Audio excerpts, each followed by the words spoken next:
안녕하세요. 하루필스 말씀 충전 하필큐티 조종환입니다.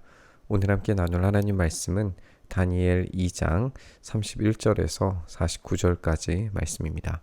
임금님은 어떤 거대한 신상을 보셨습니다. 그 신상이 임금님 앞에서 있는데 그것은 크고 빛이 아주 찬란하고 그 모습이 무시무시했습니다. 라고 이야기하면서 꿈에 대한 이야기를 시작을 하고 있습니다. 머리는 순금이고 가슴과 팔은 은이고 배와 넓적다리는 노쇠이고 그 무릎 아래는 쇠이고 발은 일부는 쇠고 일부는 진흙이다 라고 이렇게 꿈 내용을 먼저 소개를 하고 있습니다. 우리가 다니엘서를 읽으면서 이 2장의 본문과 그리고 7장과 8장에 등장하는 환상의 내용들이 이제 연결되는 걸 우리가 염두를 해보게 될 텐데 여기에 등장하는 왕국들이 과연 어떤 왕국들이냐, 어떤 왕들이냐 하는 것은 해석사에서 굉장히 여러 가지의 갈래들로 제시되어 왔습니다.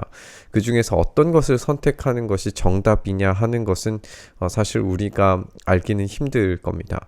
여기에서 우리가 주의 깊게 생각을 해야 되는 것은 물론 그런 역사적으로 성취되는 부분들도 분명히 있지만 이 성취를 넘어서 이 성취를 이루시는 주체자, 주권자가 누구시냐라고 하는 것에 우리가 훨씬 더 큰 방점을 두는 것이 본문을 읽는 데에 중요한 핵심이 되리라고 생각이 듭니다. 여기에서 우리가 너무 이 환상을 실제 역사와 연결시켜서 이것을 무리하게 해석을 하다 보면 여기에서 주권자로 등장하시는 하나님께서 이 왕국들을 세우시기도 하시고 폐하시기도 하신다라고 하는 더 중요한 메시지를 놓쳐버릴 수가 있습니다. 이 부분은 우리가 7장에 가서 다시 한번 이제 이 왕국들이 어떤 왕국들이냐에 대한 것들로 더 깊이 설명을 할 수도 있고 이제 생각을 해볼 수도 있기 때문에 여기서는 이제 간략한 내용들만 한번 생각을 해봤으면 좋겠습니다. 이제 몇 가지 방식의 해석 방법이 등장을 할 수가 있는데요. 첫 번째는 뭐냐 하면 이 금과 은과 노쇠와 쇠 그리고 쇠와 진흙이 섞여 있는 상태, 이것을 다니엘서에 등장하는 왕들이라고 이렇게 해석을 하는 것이 가능합니다. 느부갓네살, 다리오, 벨사살, 나중에 조금밖에 등장하지는 않지만 이제 고레스 이런 왕들이 등장하게 되겠죠. 이제 그것도 어떤 연대기적 순서가 될 수 있기 때문에 이런 다니엘서에 등장하는 왕으로 이제 해석을 하는 방법이 있을 수가 있고, 그리고 두 번째로는 이제 역사적인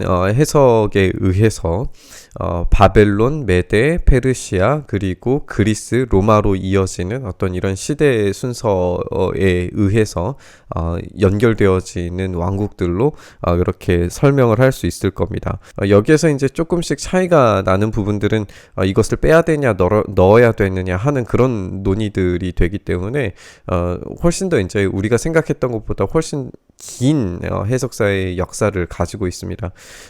우리가 어떤 것을 정답으로 채택하기보다도 이런 방식의 해석이 있다는 정도를 이해하고 난 이후에 여기에서 훨씬 더 중요한 핵심의 메시지인 우리가 함께 나눈 것처럼 이 주권자들을 세우시는 유일한 원천이 하나님이시다.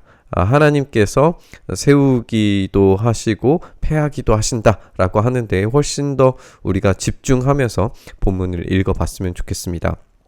그것을 이제 이렇게 설명하는 건데요. 또 임금님이 보고 계시는 동안에 아무도 돌을 떠내지 않았는데, 그러니까 사람의 어떤 인위성이 등장하지 않는 돌입니다. 사람이 인위적으로 어떤 행위도 취하지 않았는데 생겨난 뜨여진 돌입니다.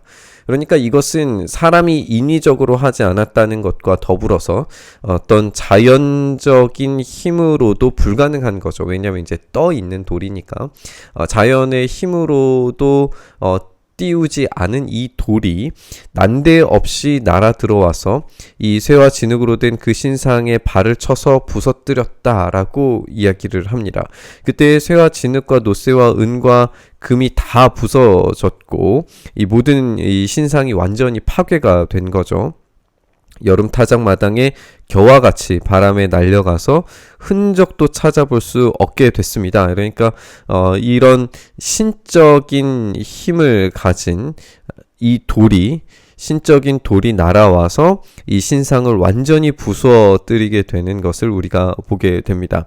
그러니까 여기에서 우리가 함께 지적하는 것처럼 이런 어떤 방식으로 해석을 하던지 간에 이것이 어떤 왕들의 연대기든지 아니면은 왕조의 연대기든지 아니면 국가의 연대기든지 그런 것과 상관없이 이런 것들을 흔적 도 없이 사라지게 만들 수 있는 신적인 돌이 존재한다는 것, 이게 더 중요한 메인 이야기가 되는 겁니다.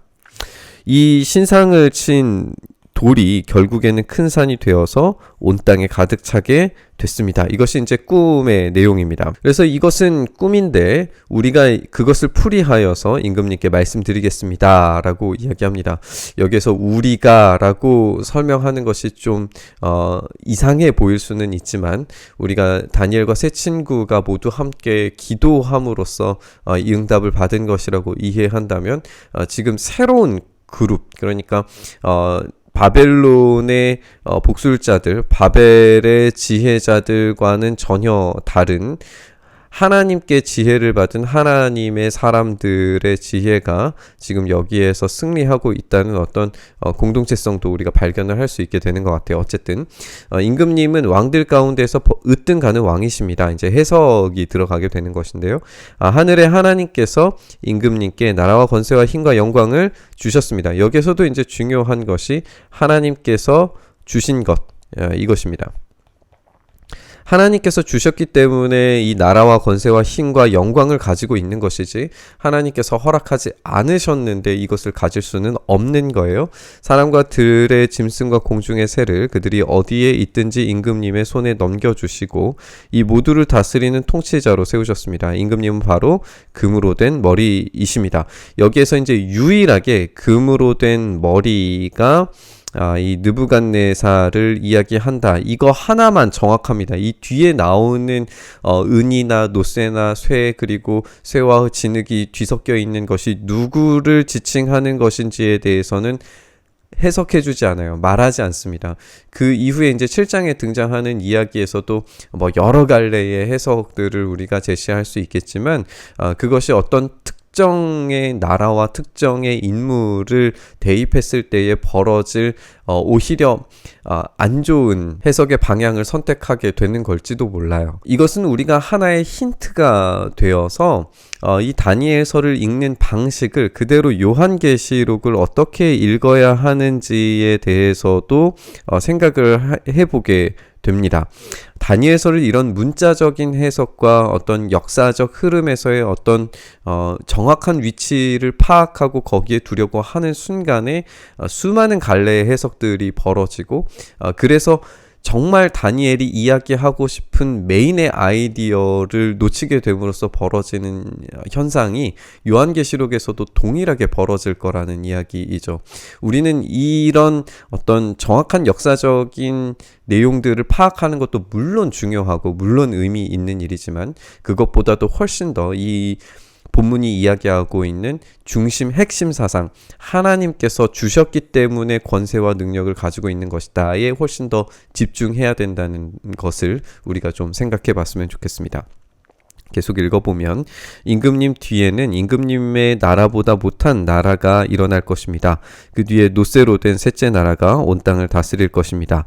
넷째 나라는 쇠처럼 강할 것입니다. 쇠는 모든 것을 으깨고 박살냅니다. 쇠가 모든 것을 부서뜨리는 것처럼 그 나라는 문 나라를 으깨고 부서뜨릴 것입니다.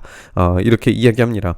우리가 이제 여기에서만 보더라도 둘째는 임금님보다 못한 나라가 일어난다라고 하는 것인데 이것이 이제 메대를 이야기하는 것일 수 있고 그리고 이 노쇠가 된 나라가 온 땅을 다스릴 것이다 라고 하는 게 이제 페르시아를 이야기할 수도 있는데 뒤에 등장하는 7장의 이야기와도 연결을 시켜본다면 페르시아가 될 수도 있고 그리스가 될 수도 있어요.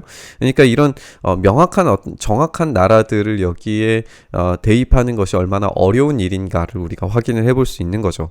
어쨌든 이런 내용들을 제시하고 이것을 읽고 있는 그 시대의 사람들은 이 예언의 이야기들이 지금 자신의 이야기들로 받아들여지게 될 뿐만 아니라 여기에서 제시하고 있는 핵심의 아이디어, 하나님께서 세우시기도 하고 패하기도 하신다라고 하는 그 메시지를 발견했을 때에 자신들의 상황이 지금 완전히 망해가는 망국의 나라이지만 그럼에도 불구하고 하나님께서 지금 여전히 통치하시고 다스리신다라고 하는 더 중요한 메시지를 발견하면서 느부갓네살에게는 겸손을, 그리고 이 유다의 포로들에게는 다시 한번 위로와 소망을 가져다주는 메시지로 읽혀지게 될 겁니다. 임금님이 보신 발과 발가락의 일부는 토기장에 진흙이고 일부는 쇠였던 것과 같이 그 나라는 나뉘어질 것입니다. 이것도 이제 해석의 여러 가지 방향의 갈래들이 등장을 하기도 하거든요. 어쨌든 이렇게 진흙과 쇠가 함께 있는 것을 보신 것과 같이 그 나라는 쇠처럼 강한 면도 있겠지만 일부가 쇠이고 진흙인 것 같이 그 나라의 일부는 강하고 일부는 쉽게 부서질 것입니다 하면서 이제 어떤 이것만 보더라도 특정 나라를 지시할 수도 있지만 어떤 인간 나라의 한계성을 분명하게 표현하는 그런 공통분모적인 이야기가 될 수도 있어요. 우리가 이렇게 특정의 나라들을 말하는 것이 적절하지 않을 수도 있다는 데에서 우리가 인식을 좀 한번 새롭게 가져봤으면 좋겠습니다. 어쨌든 임금님께서 진흙과 쇠가 함께 있는 것을 보신 것 같이 그들이 다른 인종과 함께 살 것이지만 쇠와 진흙이 서로 결합되지 못하는 것처럼 그들이 결합되지 못할 것입니다. 이렇게 다양성을 추구하는 국가가 만세를 누릴 것 같은데 그렇지 못한 경험들을 이 오래된 제국들에서도 발견할 수 있죠. 뭐 이제 로마 같은 경우에도 사실상 이제 최고의 다양성 국가 아니었겠어요. 근데 이 다양성의 국가였던 로마도 무너질 정도였다면 지금 우리의 시기대가 지금 이 다양성을 추구하는 시대이지만 이 다양성을 추구하다가 이제는 또다시 이제 자국 우선주의의 국가들로 변화되어져 가는 과정들을 본다면 이 인간의 한계가 얼마나 뚜렷한가를 다시 한번 생각을 해볼 수 있고 여전히 지금 이 다니엘의 이야기는 우리의 시대에도 적용될 수 있는 이야기로 우리가 읽혀질 수 있는 겁니다. 이 왕들의 시대에 하늘의 하나님이 한 나라를 세우실 터인데 그 나라는 영원히 망하지 않을 것이며 다른 백성에게 넘어가지 않을 것입니다. 그 나라가 도리어 다른 모든 나라를 쳐서 멸망시키고 영원히 설 것입니다. 우리는 이제 이 나라가 어떤 나라인지 알고 있죠. 바로 예수 그리스도의 나라, 하나님 나라입니다. 이 하나님 나라는 이 모든 인간의 한계성을 가진 다양한 제국들, 왕국들, 그리고 역사의 흐름에 등장하는 수많은 나라들 가운데 임하셔서 그 나라들을 세우기도 하시고 폐하시기도 하십니다. 영원히 사라지지 않는 하나님 나라는 최종적으로 완성되어서 모든 나라를 쳐서 멸망시킬 뿐만 아니라 우리가 45절부터 나오는 것처럼 이 돌 하나가 난데없이 날아 들어와서 쇠와 노쇠와 이 모든 것을 으깨는 것을 임금이 보신 것은 위대하신 하나님께서 앞으로 일어날 일을 임금님께 알려주신 것인데 그 꿈이 그대로 이루어질 것이고 이 해몽도 틀림없다라고 하면서 이 사람의 손으로 타지 않은 사람의 돌, 어떤 자연적 돌, 인위적인 돌이 아니라 신적인 돌로서 이 온 세계를 심판하는 그런 돌이 등장하는 것을 우리가 보게 되잖아요. 예수님을 설명할 때에 머릿돌 그리고 모퉁이돌이 되시는 예수 그리스도를 표현하는 말들을 생각을 해본다면 이 돌은 하나님께서 주신 돌이고 이 돌이 시작점이 되어서 주님의 나라, 하나님의 나라를 확장시키신다는 이야기를 우리가 연결시켜 본다면 매우 훌륭한 이제 하나의 커다란 그림의 이야기를 우리에게 제시하고 있는 걸 보게 되죠. 그러니까 이것은 단지 이 시대에 적확한 이 시대에만 적용할 수 있는 메시지로 읽혀질 것이 아니라 지금 우리에게도 동일하게 읽혀지고 해석되어지고 적용되어질 수 있는 이야기로 들리게 되는 거예요. 그런 방식의 해석을 우리가 추구하고 적용하는 것이 이 본문에서의 핵심, 하나님께서 세우기도 하시고 패하기도 하신다, 이 메시지를 우리가 발견할 수 있게 될 겁니다. 느부갓네살 왕이 엎드려서 다니엘에게 절하고 예물과 향품을 그에게 주도록 명령을 내립니다. 굉장히 충격적인 이야기가 될 수 있죠. 느부갓네살 왕이 다니엘에게 절합니다. 이것은 이 참된 하나님의 사람 앞에 절함으로써 느부갓네살 왕의 패배를 인정하는 그런 모습을 우리가 보게 됩니다. 하나님의 사람은 승리하고 가장 강력한 왕 군주인 느부갓네살 왕이 지금 엎드려 예배하고 있는 모습을 봄으로써 지금 이 장면만 보더라도 하나님께서 세우시기도 하고 패하시기도 하신다라고 하는 이 논리가 그대로 적용되는 걸 우리가 읽을 수 있게 되는 거죠. 왕이 다니엘에게 말하기를 그대들의 하나님은 참으로 모든 신 가운데서 으뜸가는 신이시고 모든 왕 가운데에서 으뜸가는 군주이시다. 그대가 이 비밀을 드러낼 수 있었으니 과연 그대의 하나님은 비밀을 드러내는 분이시다. 우리가 어제의 본문과도 함께 연결해서 생각해 봤을 때에 이 비밀, 신적인 우주적인 통치의 원리를 드러내실 수 있는 유일한 분, 우리 하나님께서 이 꿈에 대한 이야기와 해석을 통하여서 하나님만이 절대적인 군주시다라고 하는 걸 느부갓네살이 깨닫는 모습을 보게 됩니다. 왕은 다니엘의 지위를 높이고 귀한 선물을 많이 주고 그의 바빌론 지역의 통치자와 바빌론 모든 지혜자의 어른으로 삼게 됩니다. 결국에 이들이 죽을 수밖에 없는 위치였는데 하나님의 지혜 앞에 바벨론의 지혜는 무릎을 꿇는 것을 우리가 읽게 됩니다. 왕은 다니엘의 요구를 받아들여서 사드락 메삭 아벳느고를 세워서 바벨론 지방의 일을 맡아서 다스리게 합니다. 우리가 함께 살펴본 것처럼 하나님은 세우시기도 하시고 패하시기도 하시는 분이십니다. 우리가 이 말씀을 지금 현재에도 동일하게 적용할 수 있다는 부분을 함께 나눴는데 오늘 우리의 삶 가운데에서도 우리의 삶이 무너져 있고 우리의 삶이 도무지 앞을 헤쳐나갈 수 없는 어려움과 아픔과 위기에 놓여져 있다 하더라도 예수 그리스도와 함께 얼마든지 승리한 인생으로 살아갈 수 있다는 점을 배울 수 있다는 것을 우리가 생각해 봤으면 좋겠습니다. 우리의 힘과 우리의 지혜로는 다 이해할 수 없지만 주님께서는 그렇게 우리를 여전히 사랑하셔서 다스리시고 통치하고 계시는 줄 믿습니다. 그분의 통치와 다스리심이 우리의 인생을 꽉 붙들고 이끌어 가 주시기를 간절히 바라면서 우리 기도의 자리로 함께 나아갔으면 좋겠습니다. 주님, 그렇습니다. 우리를 다스려 주시고 우리를 통치하셔서 우리의 삶을 세우기도 하시고 우리의 삶을 무너뜨리시기도 하실 수 있는 주님의 손에 우리가 온전히 붙들려서 예수 그리스도의 나라, 하나님의 나라가 온전히 우리의 삶 가운데 이루어지도록 주님 역사하여 주시옵소서. 그렇게 우리의 전생애와 삶을 주님께 드리오니 주님 우리의 삶을 온전히 다스려 주시옵소서. 그렇게 일하시기를 간절히 소망하며 우리 주님 예수님 이름으로 기도드리옵나이다. 아멘.